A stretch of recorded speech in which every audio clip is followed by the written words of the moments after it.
मगर कीमत 10 pound. Save गरकट टी शर्ट 37 पाउंड। सेव गरकत हैंडबैग, सेव गरकत परफ्यूम और अनगिनत चीजें जो आज मार्केट में गरकट ट्री के नाम से खूब प्रमोट की जा रही हैं और अवाम में इस दरख्त को बचाने की मुहिम चलाई गई है।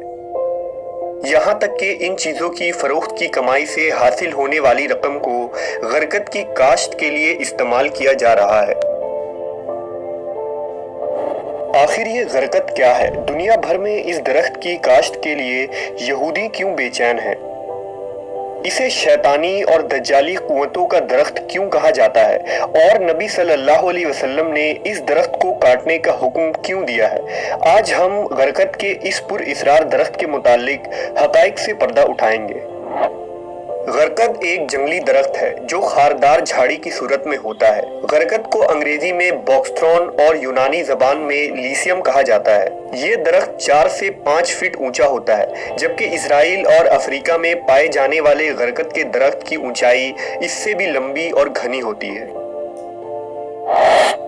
इस्लामी तारीख में गरकत का पहला जिक्र हिजरत के फौरन बाद मिलता है, जब मदीना मुनव्वरा में मस्जिद नबवी की तामीर की जा रही थी तो एक सहाबी हजरत असअद बिन ज़रारा रज़ी अल्लाह तआला अन्हु इंतकाल कर गए।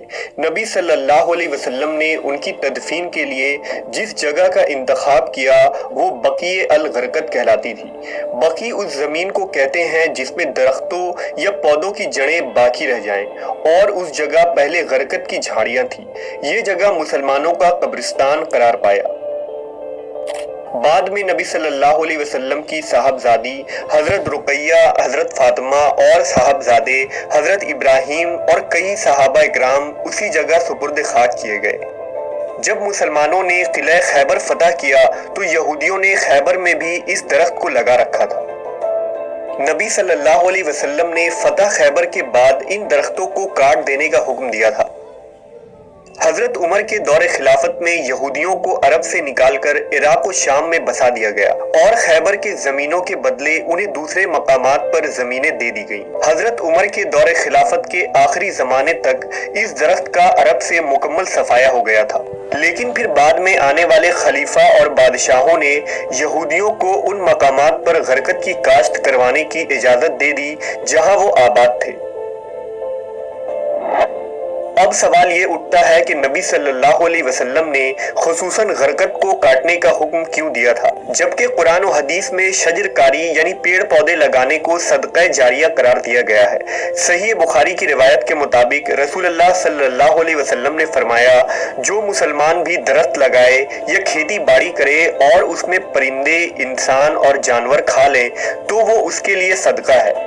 इसके अलावा जंग के दौरान नबी सल्लल्लाहु अलैहि वसल्लम ने सिपाहियों को ये तंबीह की थी कि रास्ते में किसी भी पेड़ या खेत खलियान को ना काटा जाए और ना नुकसान पहुंचाया जाए। शजरकारी की इतनी फजीलत होने के बावजूद आप सल्लल्लाहु अलैहि वसल्लम ने गरकत के दरख्त को काटने का हुक्म आखिर क्यों दिया था? दरअसल ये दरख्त यहूदियों का पासबान है और क़र्ब क़यामत में इस दरख्त का एक अहम रोल होगा। लिहाजा हजरत अबू हुरैरा से रिवायत है कि रसूलुल्लाह सल्लल्लाहु अलैहि वसल्लम ने फरमाया, क़यामत कायम न होगी यहाँ तक कि मुसलमान यहूदियों से जंग करेंगे और मुसलमान उन्हें कत्ल करेंगे। यहाँ तक कि यहूदी पत्थर या दरख्त के पीछे छुपेंगे तो पत्थर या दरख्त कहेगा कि ए मुसलमान, ए अब्दुल्ला, ये यहूदी मेरे पीछे है, आओ और इसे कत्ल कर दो, सिवाय शजर गरकत के, क्योंकि वो यहूद के दरख्तों में से एक दरख्त है। यही वजह है कि मुफस्सरीन ने शजर गरकत को शजर यहूद और घोंगा दरख्त और दज्जाल का साथी भी करार दिया है। इस दरख्त को ईसाई किताबों में खासकर इंजील में शैतानी कुव्वतों का दरख्त भी कहा जाता है। वाज़ह रहे कि यहूदी कौम अपने मजहब से ज्यादा इस्लाम की सच्चाई पर यकीन रखते हैं। उनके उलमा और मुहक्किकीन कुरान और हदीस का मुताला करके अपनी तरक्की की राहें खोलते और मुसलमानों की कमजोरियों पर गिरफ्त करते आ रहे हैं। यही वजह है कि आज भी यहूदी गरकत को अपना पासबान दरख्त मानते हैं, जो क़यामत से पहले होने वाले अजीम जंगों में उनका मददगार साबित होगा। यहूदियों को आखिरी नबी हजरत मोहम्मद सल्लल्लाहु अलैहि वसल्लम के ज़बान मुबारक से निकलने والے ہر لفظ کی سچائی پر مکمل یقین ہے۔ اس بات کا سب سے بڑا ثبوت یہ ہے کہ آج یہودی غرقت کے کاشت پر لگے ہوئے ہیں۔ اسرائیلی حکومت پچھلے 40 سالوں سے غرقت کی شجر کاری یعنی پلانٹیشن میں مصروف ہے۔ رپورٹ کے مطابق سال 2010 تک 24 کروڑ غرقت کے درخت اسرائیل میں لگائے جا چکے ہیں اور اسرائیل میں چلنے والی ٹرینوں کے اطراف میں تقریباً 30 سے 40 کلومیٹر تک ٹرین لائن کے دائیں بائیں صرف غرقت ہی لگے ہوئے ہیں، اور اسرائیل میں ہر یہودی کے گھر، ان کے پارک اور ان کے بلڈنگز کے آس پاس غرقت لازمی لگا دکھائی دیتا ہے۔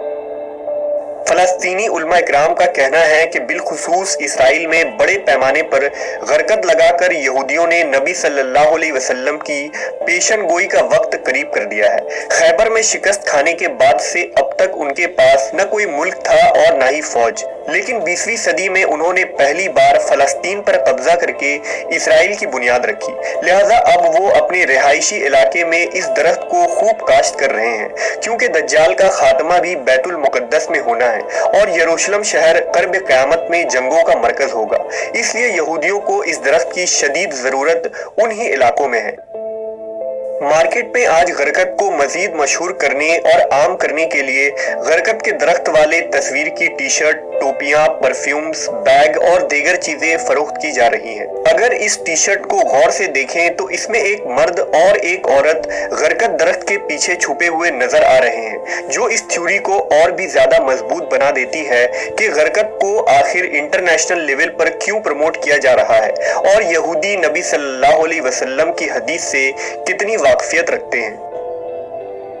جوز نیشنل فنڈ میں آنے والے ان تمام رقم کو غرقت کے درخت لگانے پر استعمال کیا جاتا ہے۔ اس تنظیم کا مقصد ہی دنیا بھر سے چندہ جمع کر کے ان سب رقم کو درخت لگانے پر صرف کرنا ہے۔ اسرائیلی وزیر اعظم نے بھی 1999 میں خود اس درخت کو لگا کر غرقت کی کاشت پر عوامی سطح پر زور دیا ہے۔ یہود و نصارہ آج آخری نبی حضرت محمد صلی اللہ علیہ وسلم پر ایمان نہ لانے کے باوجود آپ کے ہر الفاظ اور پیشن گوئیوں پر پختہ یقین رکھتے ہیں۔ بحیثیت مسلمان ہمیں آج خود کا محاسبہ کرنا چاہیے کہ کیا ہم آج خود کو محمد صلی اللہ علیہ وسلم کے امتی کہلوانے کے باوجود آپ کے تعلیمات پر عمل پیرا ہیں؟ کیا ہمارا دعویٰ صرف نبی سے محبت و عقیدت کے حد تک محدود ہے یا ہم آپ کے تعلیمات اور سنت پر بھی عمل پیرا ہیں؟ نیز یہ کہ آج ہمیں چاہیے کہ ہم اسلامی تعلیمات کے ساتھ ساتھ حالات حاضرہ پر بھی واقفیت رکھیں اور اپنے دین و ایمان کو بچانے کے لیے یہودیوں اور دجالی فطروں سے قرآن و حدیث کی روشنی میں آگاہ رہیں۔